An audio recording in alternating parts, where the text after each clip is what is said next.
እንዲህ በአማረ ሁኔታ በበልግ ወቅት ዋነኛ የልማታችን አውታር እና የጀርባ አጥንት በሆነው የግብርና ልማት በተለይም ደግሞ እስካሁን በክልላችን ውስጥ በቅጡ ባላለማነው ባልተጠቀምንበት የአትክልትና ፍራፍሬ ልማት የ2018-19 የምርት ዘመን በማስጀመሪያ ፕሮግራም ላይ እንዲህ በአማረ ሁኔታ ስለተቀበላችሁን ስላገኘናችሁ እጅግ በጣም ለመመስገን እወዳለሁ።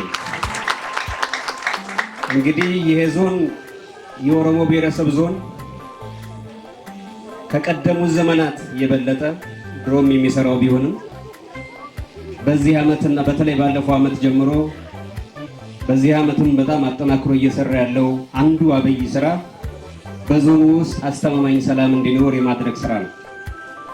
ዞኑ ከሁሉም የክልላችን አካባቢዎች የበለጠ ሰላም እንዲሰፍን ከዚህ ቀደም በውስጥም በአጎራባች ወረዳዎችና ዞኖችም ያለውን አልፎ አልፎ የሚታየውን አለመግባባት በማክሸፍ የህዝብ ለህዝብ ትስስርን በማጠናከር ከአጎራባች ክልላችን ከአፋር ብሔራዊ ክልላዊ መንግስት እና ከአጎራባች ዞኖች ጋር በመስራት የአካባቢው ሰላም እንዲሆን ሌሎች አካባቢዎችም ሰላም እንዲሆን በማድረግ በኩል ትልቅ እንቅስቃሴ እያደረገ ይገኛል።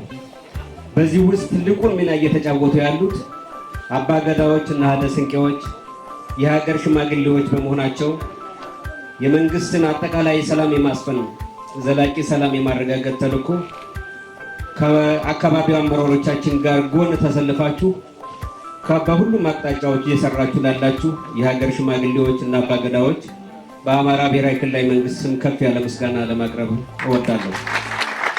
ከሰላም ማረጋገጥ ጎን ለጎን ልማትን በማረጋገጥም በኩልም ይሄ ዞን በተለይ በዚህ ዓመት ተግቶ እየሰራ ይገኛል። የኦሮሞ ብሔረሰብ ዞን ወትሮም ቢሆን በእንስሳት ሀብት ልማት፣ በሰብል ልማት አልፎ አልፎም ቢሆን በአትክልትና ፍራፍሬ እንደዚሁም ደግሞ ኑሮውን የሚደግፉ ከግብርና ውጭ ባሉ ተግባራት ላይ ተሰማርቶ የሚገኝና ኑሮውን ዕለት በዕለት የገቢውን በማሻሻል እየተጋ የሚኖር ህዝብ ነው። ነገር ግን ደግሞ በቋሚነትና በአጠቃላይ የኑሮ የምግብ ዋስትናውን ለማረጋገጥ ከዛም አልፎ ለገበያ ለዓለም ገበያም ለሀገር ውስጥ ገበያም ሲቀጥልም በአካባቢው ወደፊት ለምናልመው የግብርና ግብአትን የሚጠቀሙ ፋብሪካዎችን ለመሳብ በተለይ በዚህ ዓመት በአትክልትና ፍራፍሬ ልማት በከፍተኛ ደረጃ ለመስራት ተዘጋጅቶ ይገኛል። በእርግጥ አካባቢው በጣም ትልቅ እና እምቅ ጸጋ ያለው አካባቢ ነው ለአትክልትና ፍራፍሬ። ይሄ ዝም ብለን የምንናገረው ሳይሆን በተለይ በቦከናና በጨፋ ሸለቆ ላይ ያለው ጸጋ በጣም ትልቅና ዞኑን ብቻ ሳይሆን ክልላችንንም አገርንም ሊመግብ የሚችል ከዛም አልፎ ለኤክስፖርት የሚሆኑ ምርቶች በከፍተኛ ደረጃ ሊመረትበት የሚችል አካባቢ ነው።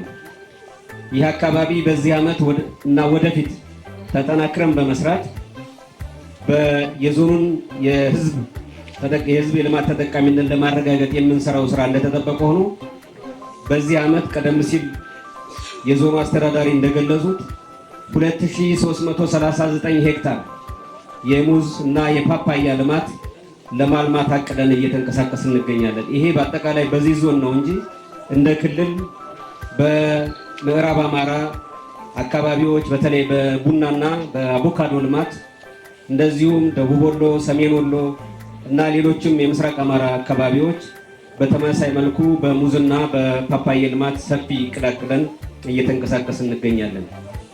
ይሄ እንግዲህ ለአርሶ አደራችን ቋሚ ገቢ የሚያስገኝ ቋሚ ገቢ ማስገኘት ብቻ ሳይሆን ከፍተኛ የሆነ የስራ ዕድል የሚፈጥር የአምራች ተቋማትን የሚስብ ስራ በመሆኑ እኛ በልዩ ትኩረት የምንመለከተው ነው ማለት ነው። ከዚህ በተጨማሪ የአፋር ወንድሞቻችን ክቡር ርዕሰ መስተዳድር ሀጂ አወል አርባን ጨምሮ በመካከላችን ከ4 በላይ የክልል የካቢኔ አባላት በመካከላችን ይገኛሉ። የገንዘብ፣ የግብርና፣ የከተማ ልማት ቢሮ ኃላፊዎች አብረውን ይገኛሉ። አብረውን የመገኘታቸው ሚስጥር እጣ ፋንታችን የጋራ ነው። መልማትም መጥፋትም ካለ አንድ ላይ ነው። ስለዚህ በልማት ስራ ላይ በምትሰማሩበት ጊዜ በአካባቢው ሰላም እንዲሰፍን ለማድረግ በምታደርጉት ጥረት የህዝባችንን ትስስር በማጠናከር በልማት በመተሳሰር በኩል አብረናችሁ ነን ለማለት ነው በዚህ መድረክ የተገኙት። እንደዚሁም ከዚህ በተጨማሪም 42 የሚሆኑ አመራሮች ዛሬ የተመለሱ ይመስለኛል። ባህር ዳር ከተማ ተገኝተው የአፋር ክልል አመራሮች ማለት ነው።